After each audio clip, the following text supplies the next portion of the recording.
How dark is the next UK election actually going to get? So the Conservative Party last week were facing oblivion, and I don't mean a team building exercise at Alton Towers.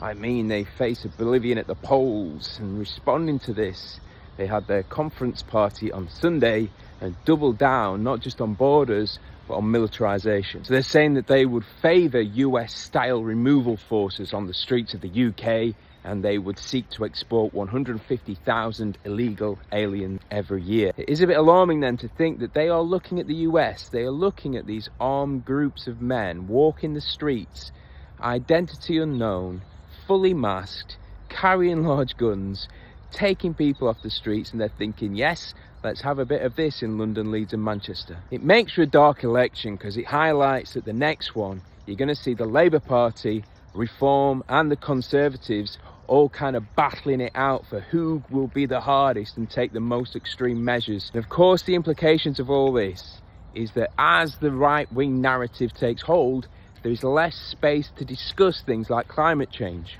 or gross wealth inequality within the UK, or the fact that the Conservative Party had 13 years and didn't tackle all these issues, or the amount of money that's currently being funneled by the Russians to fund reform and division and hatred within the UK. The worrying thing, therefore, is if we start with this extreme position now, just how dark is it going to get in the lead up to the general election?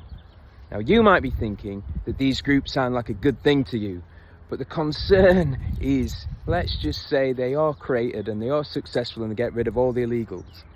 What do you think the government does then? Does it dismantle this new power, or does it use that power to suppress all pockets of resistance?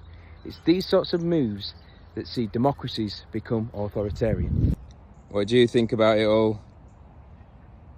Exactly.